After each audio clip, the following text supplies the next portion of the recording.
Hi hello అందరికీ నమస్కారం. ఇప్పుడు టాపిక్ ఏంటంటే ఐబొమ్మ. ఐబొమ్మ గురించి 2 డేస్ నుంచి మీరు వింటూనే ఉంటారు కదా, ఏంటి వాట్ ఈస్ వాట్ అని. నేను దాని గురించి ఈరోజు మొత్తం మీకు వీడియోలో చెప్పబోతున్నా. మొత్తం ఐబొమ్మ ఏంటి, ఎవరు దొరికారు, దాని టాపిక్స్ ఏంటి, దాని బాస్ ఎవడు, దాన్ని ఎవరు పెట్టుకున్నారు ఏంటి మొత్తం చెప్పబోతున్నా. ఐబొమ్మ గురించి 2 డేస్ నుంచి మొత్తం చర్చనీయంగా మారింది మన న్యూస్ ఛానల్స్ అన్నింటిలో. దాన్ని ఏంటి దాని మ్యాటర్ అంటే, ఐబొమ్మ అనేది ఒక పైరసీ సైట్ అనమాట. మన థియేటర్లో మూవీస్ రిలీజ్ చేయడం 1 hour ముందే, తర్వాత అక్కడ డిస్ప్లే పోవడం, మూవీస్ అక్కడ ఎక్కించడం. ఐబొమ్మ అదొక సైట్ అనమాట, మూవీ రూల్స్ మూవీస్ వుడ్ లాగా. అది రీసెంట్ గా ఏం జరిగిందంటే, single movie Sri Vishnu 3 months back జూలైలో అతను కంప్లీట్ చేశాడు. ఆ మూవీ ఇట్లా పైరసీలో రిలీజ్ అయిపోయింది, మొత్తం 1 day తర్వాత క్లారిటీగా అప్లోడ్ అయిపోయింది అని మన సైబరాబాద్ పోలీసు వాళ్ళు ఓకే చేద్దామని చూశారు. అప్పుడు ఓకే దాని మీద ఎంక్వైరీ చేస్తున్నారు, వర్క్ చేస్తున్నారు. దాని మీద ఏం రిజల్ట్ వస్తలేదు. మన రీసెంట్ గా ఓజీ మూవీ వచ్చింది కదా, ఆ ఓజీ మూవీ రిలీజ్ అయిన మరుసటి రోజు ఫుల్ 4K వీడియోతో అప్లోడ్ చేశారు సైట్ లో. Movierulz, iBomma, Movieswood ఇలాంటి వాటిలన్నింటిలో. దాన్ని మొత్తం మన సినిమా ఇండస్ట్రీ మొత్తం వెళ్ళి సైబరాబాద్ కంప్లీట్ చేసింది. ఇలా మొత్తం 4K వీడియోస్ లో అప్లోడ్ అయిపోతున్నా, అవి ఎలా అవుతారు మాకు తెలియదు, కొంచెం ఫోకస్ చేయండి అని చెప్పి. సరైన మా హైదరాబాద్ పోలీస్ వాళ్ళు ఎంక్వైరీ స్టార్ట్ చేశారు. ఇది ఎన్నాళ్ళలో సాగుతుంది, ఇలాగా మొత్తం కింద నుంచి లాగేసింది మొత్తం పైకి. దాన్ని లాగితే అది మూవీ ఎక్కడి నుంచి మూవీ రివ్యూలో ఐబొమ్మలు అప్లోడ్ అయిందని చూస్తే ఒక థియేటర్ ఉంది హైదరాబాద్ లో. ఆ థియేటర్ ఏమో చెప్పను నేను.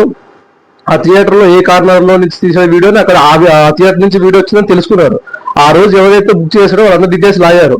40 మెంబర్స్ సెలెక్ట్ చేశారు. 40 మెంబర్స్ ఒక అతన్ని సెలెక్ట్ చేశారు. అతను తీసుకెళ్ళి ఇచ్చి ఎంక్వైరీ చేస్తే స్టేషన్ లో మొత్తం డీటెయిల్స్ మొత్తం కట్టేశాడు. నేను ఆ వీడియో డౌన్లోడ్ చేశాను థియేటర్ లో. తీసుకుని మరుసటి రోజు నేను ఒక టెలిగ్రామ్ ఛానల్ ఎక్కేసాను. That's my work.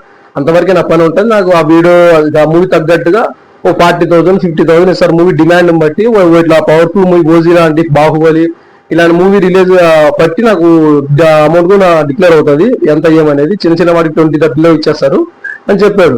సరే టెలిగ్రామ్ ఛానల్ అప్లోడ్ చేసిన తర్వాత అది ఎక్కడికి వెళ్ళింది, ఎవరి చేతికి వెళ్ళింది అనేది దానికి ఎంక్వైరీ చేస్తే, ఆ టెలిగ్రామ్ ఛానల్ ఏ సైట్కి వెళ్ళింది ఐబొమ్మకి అది ట్రాక్ చేసిన తర్వాత మన 4 మెంబర్స్ దొరికారు. 5 మెంబర్స్ సారీ. బీహార్ లో 2 మెంబర్స్, తమిళనాడులో 2 మెంబర్స్ అండ్ మన తెలుగులో 1 మెంబర్. తమిళనాడులో అశ్విన్ కుమార్ అండ్ సిరిలిన్ రాజు అని, ఆ రాజు అని అతను మొత్తం హ్యాండిల్ చేసేవాడు ఐబొమ్మ మొత్తం మన తెలుగు మొత్తం. అతను ఎప్పుడు 9 years నుంచి చేస్తున్నాడు మొత్తం. అప్పటి నుంచి ఎవరు అంత లైట్ తీసుకునేవాళ్ళు. కానీ రీసెంట్ గా ఎక్కువ 1 day తర్వాతనే పైరసీలకు అప్లోడ్ చేసేవడం. వీళ్ళు కొన్ని కోట్లు పెట్టి సినిమాలు తీస్తే వీళ్ళు వరుస రోజు అప్లోడ్ చేస్తున్నారు. దాని గురించి కొంచెం ఫోకస్ పెట్టి ఎంక్వైరీ చేస్తే ఇంతవరకు ట్రాక్ వచ్చింది. అక్కడికి వెళ్ళిన తర్వాత అతను ట్రాక్ చేశారు. తమిళనాడులో ఆయన పెద్ద 2 BHK రూమ్ లో, చిన్న రూమ్ లో, ఒక పల్లెటూరులో ఉన్నాడట.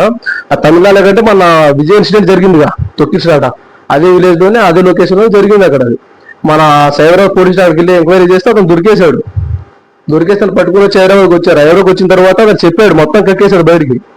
నేనే అది చేశాను, నేనే దీన్ని అలవాటు మెయింటైన్ చేస్తున్నాను, నాలాంటి వాళ్ళు ఇంకా చాలా మంది ఉన్నారు, మా బాస్ ఉన్నాడు ఐబొమ్మ బాస్, అతను మీకు దొరకడమే చెప్పాడు మొత్తం.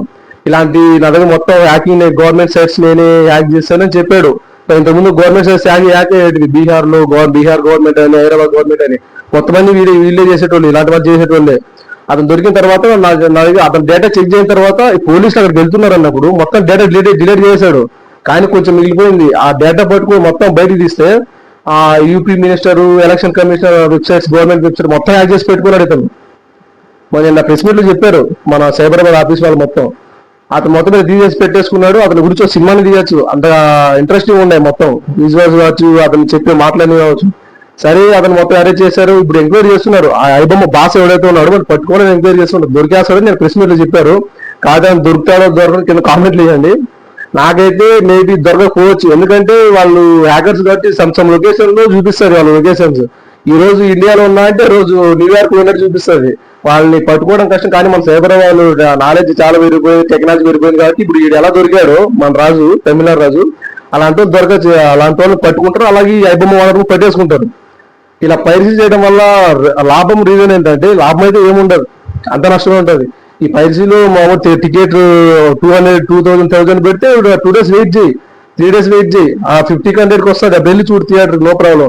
అంతేగాని ఐబొమ్మ వచ్చింది మూవీ రిలీజ్ వెళ్ళి చూసావు అనుకో, అక్కడ నీ డేటా మొత్తం వాళ్ళు కలెక్ట్ చేస్తారు. నువ్వే కలెక్ట్ చేస్తలేరు అనుకుంటావు. నువ్వేం మెయిల్ పెట్టి లాగిన్ అవుతావు, సెర్చ్ చేసి గూగుల్ క్రోమ్లోకి సెర్చ్ చేస్తావు. చేసినప్పుడు నీ డేటా మొత్తం వాళ్ళకి వెళ్ళిపోతుంది. నువ్వు అనుకోవచ్చు, సరే నేను సినిమా చూసేసాను నాకేం సంబంధం లేదు అనుకోవచ్చు, డేటా మొత్తం వాళ్ళ దగ్గర ఉంటుంది.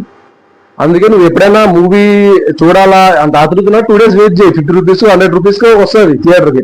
అప్పుడు వెళ్ళి చూసుకో. లేదంటే నెట్ఫ్లిక్స్ లోను ఆహాలోను ఎంత నైట్ మనకి ఫిట్టి పెడితే చూసుకోవచ్చు.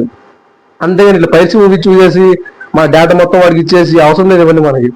వెయిట్ చేయండి మూవీ కోసం, అంత ఇంట్రెస్ట్ చూడండి, హ్యాపీగా ఉన్నాడు. అంతేగాని ఈ పైరసీ మూవీస్ మళ్ళీ దాంట్లో బెట్టింగ్ యాప్స్ అని ప్రమోషన్ అవన్నీ చెత్తగా మనకు అవుట్ ఆఫ్ అది. అందుకే ఈ ఐబొమ్మ, ఈ మూవీ రూల్స్, మూవీస్ ఫుడ్ అవి ఎక్కువ యూజ్ చేయకండి. అసలు దాని జోలికి అయితే వెళ్ళకండి. ఎందుకంటే డేటా మొత్తం వాళ్ళ దగ్గర ఉండిపోతుంది.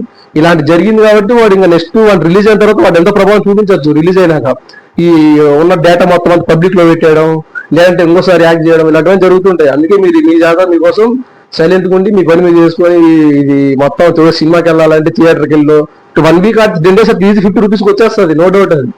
అంతే మూవీస్ వర్లు చూసి మీ డేటా అప్పుడప్పుడు ఇట్స్ నాట్ కరెక్ట్. ఓకే, ఇలాంటి వీడియోస్ చాలా అప్డేట్స్ మీరు డైలీ ఇస్తుంటాను. ఫాలో చేయండి, సబ్స్క్రైబ్ చేయండి, ఇలాంటి మీకు ఫ్రెండ్స్ కుంటే షేర్ చేయండి. ఓకే, థ్యాంక్ యూ, జై హింద్, బాయ్ బాయ్.